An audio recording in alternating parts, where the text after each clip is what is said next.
আমি এখনো প্রশ্ন পড়িনি, তবে আমার সামান্য অভিজ্ঞতায় যেটা বুঝি আমরা, সেটা হলো যে আমরা ছোটখাটো বিষয় নিয়ে ঝগড়া, পরের দোষ ধরা, পরের ভুল প্রমাণ করার জন্য প্রশ্ন করা, এগুলোই বেশি করি।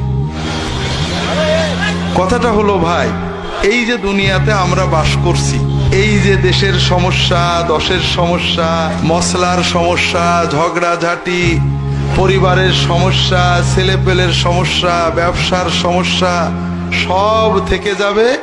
এগুলো সব যথাযথ রেখে আমরা এক একজনেই এক এক সময় চলে যাব, ঠিক না?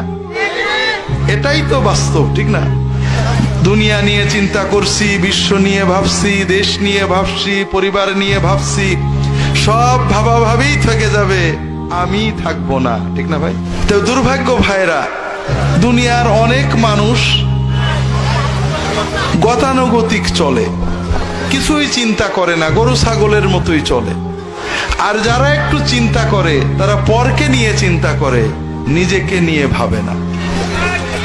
তো ভাইরা, এক সময় যখন আমরা কবরে চলে যাব, ফেরেশতারা এসে আমাদেরকে কে রফাদাইন করত, কে মিলাদ পড়তো, কে কোথায় গেল, কে আর বউ পর্দা করতো না, কেন করতো না, এইগুলোই তো আমাকে জিজ্ঞেস করবে, ঠিক না?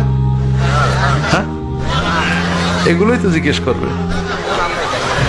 তো ভাইরা, বড় কষ্ট লাগে আপনাদের বলি, দুনিয়ার অধিকাংশ মানুষ গতানুগতিক চলে, ভেড়ার মতো চলে।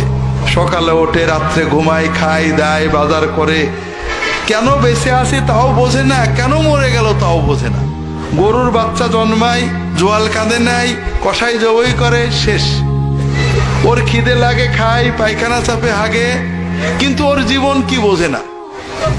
আমরা মানুষের বাচ্চারা অনেকে এরকম, ছোটবেলায় বড় হয়েছি, বিয়ে শাদী করেছি, বাজারে যাই, কেনই বা টাকা কামাই করি, এ টাকা রেখে যে কি হবে, কেনই বা বাজার করি, কেনই বা এলাম, কেনই বা গেলাম, কিছুই চিন্তা করে না। এরকম মানুষ বেশি।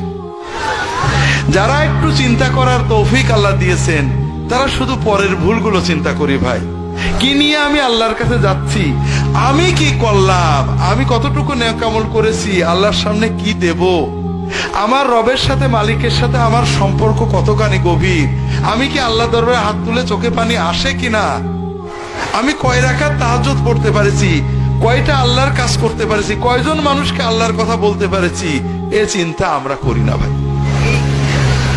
তা আমার কথা হলো ভাইরা, এইভাবে শয়তানের পিছে না চলে আসেন না, সবাই নিজের চিন্তা করি। যখন সময় পাই, সারাদিন তো দোকানের চিন্তা করি, বাজারের চিন্তা করি, নিজের চিন্তা তো আর করা হলো না। এই ছেলে মেয়ের চিন্তা করতে করতে, বউয়ের চিন্তা করতে করতে জীবন শেষ হয়ে গেল। মরার পরে বউ আর আমার কথা মনে রাখবে না, রাখবে ভাই? কিচ্ছু না, একবেলা না খেয়েও থাকবে না, আমার লাশ পড়ে থাকবে, তারা খাবে, ঠিক না ভাই? নিজের জন্য চিন্তা করা হলো না। একটু সময় পেলে পরের দোষ না চিন্তা করি, নিজেরটা চিন্তা করি ভাই, যে কি করলাম, কতটুকু নেক আমল আল্লাহর জন্য করেছি, কতটা, কয় রাকাত নামাজ বুঝে পড়ছি, কয়টা দোয়া আল্লাহর কাছে চোখের পানি দিয়ে করতে পেরেছি, কয়জন মানুষকে আল্লাহর পথে ডাকতে পেরেছি, এইটা চিন্তা করি। কথা কি বুঝতে পেরেছেন ভাই?